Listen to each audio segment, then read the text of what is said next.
Hey, we are sitting here in Bloomington, Indiana after a big 51-10 Ohio State win against the Hoosiers to go 3-0 on the season, opening the Big Ten conference schedule at 1-0. This is the Rapid Reaction Podcast. I'm Kevin Noon. I'm joined, of course, by Braden Moles and Keaton Masano.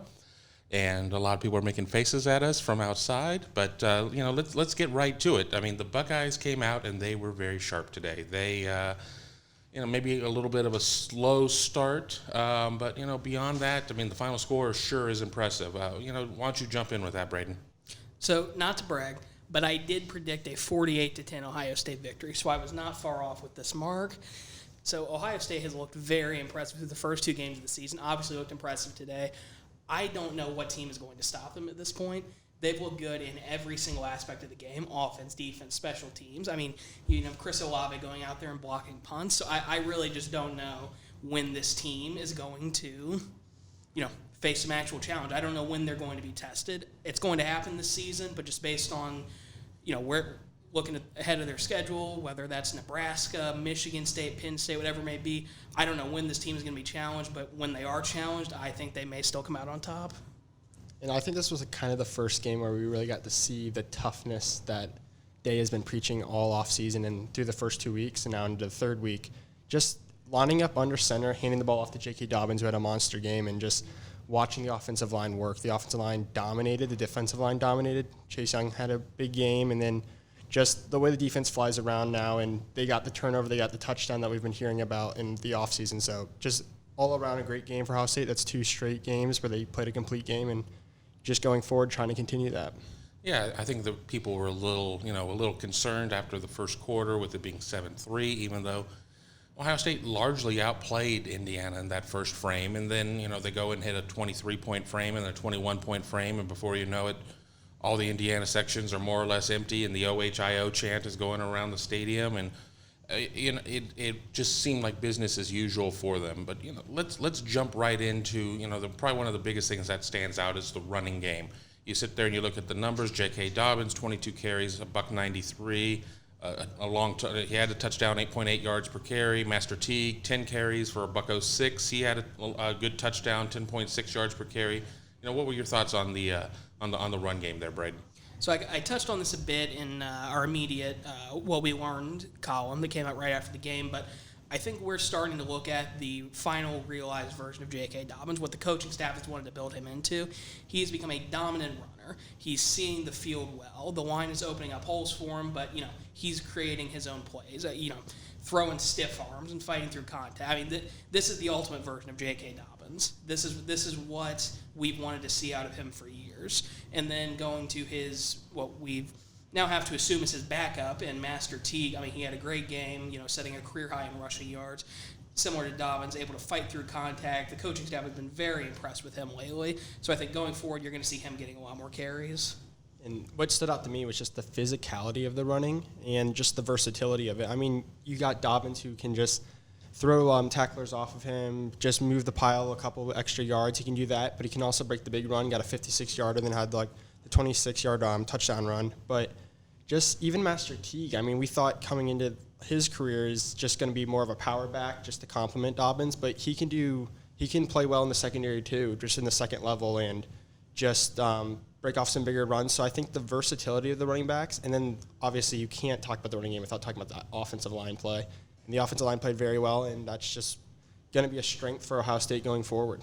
Yeah, you don't run for 314 yards without the line doing a good job in front. And I think when you go and look at Master Teague, a lot of people forgot that he was a track guy in high school in Tennessee, and he has some definite speed. And through the season, we have seen him just get tripped up by that last guy and not be able to get into fourth and fifth gear in the open field, and we got to see that today. And, I mean, I think that the question has been answered, who that number 2 running back is going to be.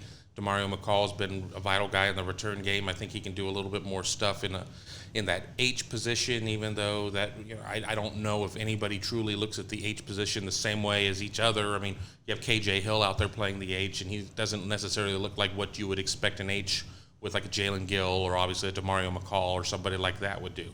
Let's dovetail over to the passing game. Justin Fields, 14 to 24, 199 yards. He had 5 incompletions last week. He had 10 this week. A couple throwaways in there. Maybe not his sharpest game, but with 3 touchdowns spreading the ball around. I mean, I don't think you should sit there and say that it was any sort of regression.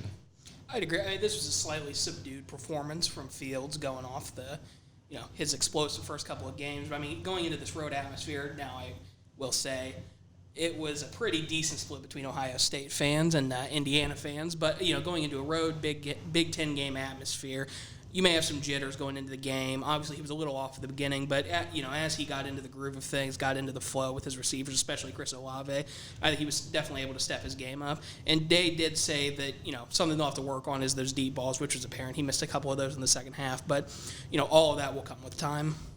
Yeah, and I think even though he was a little bit off on his touch today on the deep balls, I think his decision making was still correct, and that kind of transferred over from the Cincinnati game and even from the FAU game, but I think it's just really a testament of how much we've raised our expectations for this passing game. I mean, in the years past, it was really just going over the middle and crossing routes, but now they're using the entire field to throw the ball, a lot to the sidelines too. The play of Ben Victor, I mean, really just the development of him has been very impressive so far this season. 4 catches for 66 yards. But, yeah, the passing game was a little bit off today, but Fields didn't try to do too much. He kept the game, managed it well, and didn't turn the ball over, so that helped the Buckeyes and let the defense play from some good positions. At 200 yards, 3 touchdowns. I mean, a lot of teams should be so lucky that that's considered an off game. And I think something else to note, too, is that they really didn't have to run Justin Fields all that much. He was credited with 4 runs for 11 yards net. He lost 5 due to some sack yardage, and he had a touchdown of himself. So,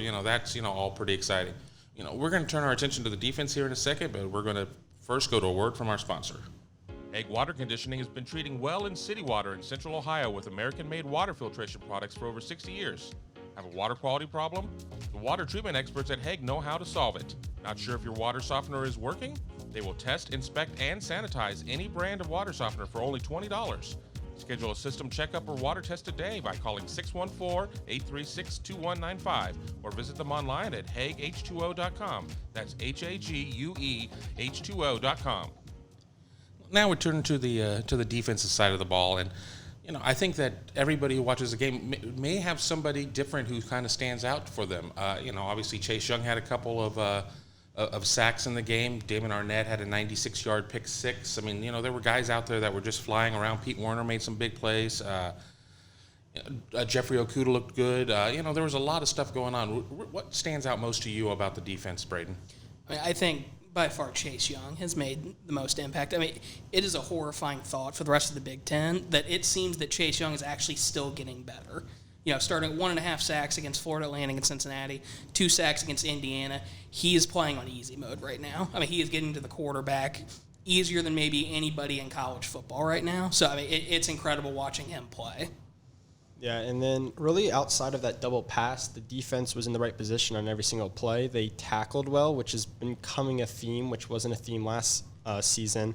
But Pete Werner, I think you mentioned, played very well. I think he had 2 big tackles on a 3rd down to force punts. Chase Young, obviously, with the 2 sacks. And then Damon Arnett, even before that interception, made some big plays, had that breakup in the end zone to prevent a touchdown. It just feels like every single week, Chase Young seems to be consistent, but you have another guy stepping up and having a star performance. So I think that bodes very well for Ohio State, just shows the talent they have. And I think Jeff Hafley and Greg Madison, the way they've been drawing up this defense, really puts the players in a position to succeed and break out. One of the things that stood out to me is just where this run defense is at.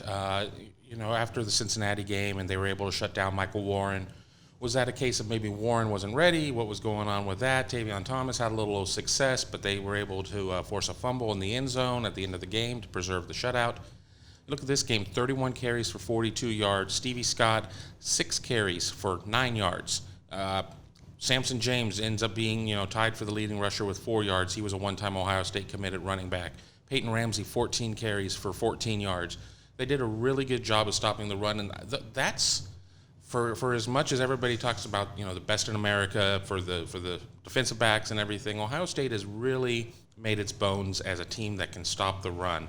And I think that's what people have to be most excited about. I mean, everybody's going to be excited about what they're going to be excited about, but that's what I'm most excited about defensively, that they really seem to have returned to this position to where they can stop the run. And, conversely, we saw Peyton Hendershot, the tight end, have a couple of big receptions. He had 4 carries for 70 yards, including on that double pass. But, Ohio State traditionally has had some issues with tight ends, and, I think we're back to that again.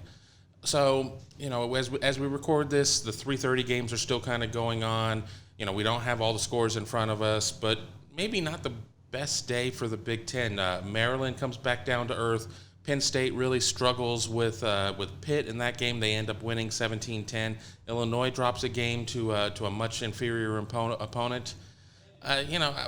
What are your thoughts about how the Big Ten race is shaping up right now? I mean, heck, we're not even in October yet, but just where the state of the Big Ten.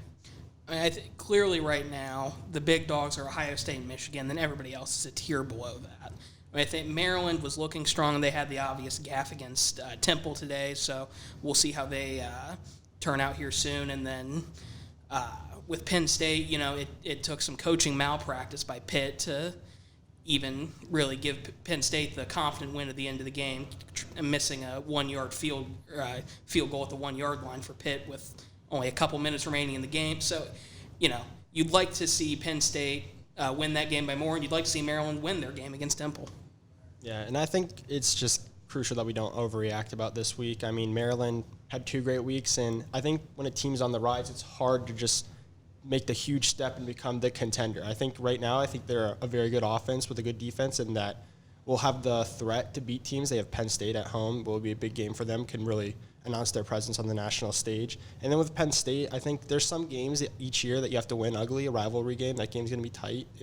You can throw the numbers out almost in a sense, just got to survive those games. And then I think a big point that will show how the Big Ten race is going to go is this game in Madison coming up next week. I think the Wisconsin-Michigan game is going to really change the storylines per se. I mean, Wisconsin looked good the first 2 weeks. Michigan hasn't. But if Michigan can get that win on the road in Madison, that flips the script. So I think there's a lot still to learn. I don't think we should overreact yet. And it's only 3 games into the season. Right, exactly. There's a lot of time left. Ohio State steps out of conference play this upcoming week to take on Miami of Ohio at Ohio Stadium. That will be a 3:30 game on Big Ten Network. Of course, we will be there. And then Ohio State goes to Nebraska, and Nebraska struggled, and they lost to Colorado, and then Colorado turns around and loses to a team that they should have lost to this week. So I mean, it really throws a lot of stuff into disarray. So it's going to be a fun race. And as to touch upon something that Braden said, you have to bring it every week. I mean, you just don't know what's going to happen sometimes. I mean, Ohio State's going to get challenged. I mean, maybe not necessarily by teams that are player for player with them in terms of the roster and whatnot, but Iowa happened, Purdue happened. Those types of things happen. As I've told anybody who'll listen, there's not a wall full of undefeated teams over at the Woody. It's tough to win all the games, and Ohio State and the Big Ten probably has less margin for error than some of the other conferences right now. But I think that as we leave this game, very positive for Ohio State. They got a lot of stuff that's positive to go into that Miami of Ohio game and then be able to go on the road. So we're going to speed round here at the end, just finish up with a quick final thought, and then we will let you go. So I think moving forward, obviously Ohio State doesn't want to get caught looking past Miami of Ohio. Even if they did, I'm not sure if it would be a real challenge for them. But, for me, Miami is going to be a big week about looking at what's been going on in film, fixing those small mistakes as you get ready to head into, a big game in, I believe, Lincoln, Nebraska, and Lincoln, Nebraska. So, working this week to prepare for that big matchup. And I think what helps Ohio State moving forward is just the balance they've displayed so far. There's really no deficiencies I can point out for them, and just they have different strengths that they can lean on in different games that allows them to be versatile depending on the opponent. So I think they'll be able to adjust and make game plans for each opponent, and I think going forward, I think they're looking pretty good. And for me, I think that we've just really seen Ohio State start to scratch the surface. I think that there's a lot that they still are able to do that we haven't had the opportunity to see. They certainly have not needed to go to the well. We haven't seen Justin Fields, the runner. I mean, there's going to be a game where they're going to have to win a game with Justin Fields running. We have not gotten to that point yet. I think that so much excitement about where this defense is, and I kind of joked on social media that Ohio State another convincing win. How far are they going to drop in the polls this week? But all sarcasm aside, big win for the Buckeyes, exciting times, and we are out of time here on the Rapid Reaction Podcast. I'm Kevin Noon for Braden Moles and for Keaton Maisano. Thank you for joining us.